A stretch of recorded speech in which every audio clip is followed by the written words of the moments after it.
In this video, I'll be showing you how to fix your microphone not working in Windows 10. It's a very simple method, so if you find this video helpful, be sure to drop a like and subscribe. Now, bear in mind that this works for both Windows 10 and 11. It basically works exactly the same. So if you are on Windows 11, you can also follow these steps. So your microphone might not be working on, certain apps or anything like that. So what you want to do is on the bottom right, you're going to see your volume icon. So what you want to do is you want to right click on it. It's going to show a few different options. And firstly, what you want to do before anything is open your volume mixer. Make sure your input device is the mic of your choice, because sometimes when you plug in a camera or let's say a PS5 controller, it might automatically switch to that as your input device. But if you've already done that already, what you want to do is you want to exit out of this, go back to the bottom right click it and press sound settings. Then just scroll down one more time and then open up more sound settings. It's going to come up with this. And then once you're here, just go over to the recording tab, which is the second one, and then locate your microphone. So my one in this instance is voice chat mic. If you speak into it, you're going to see the waveform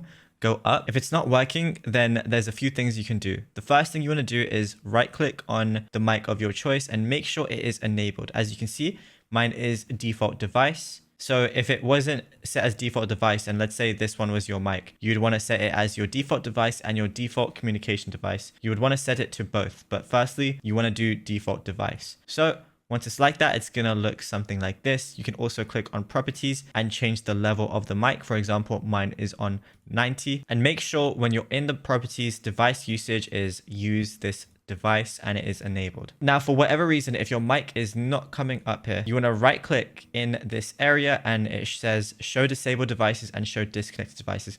You want to make sure that these are both checked, because if a disconnected device or a disabled device is not showing, then this might be the reason why you actually can't see your mic in your recording tab. And finally, whenever you go to an application now, just make sure your input device is your mic and you'll be good to go. But if you enjoyed this video, be sure to drop a like and subscribe, and let us know in the comments what more videos do you want from us in the future.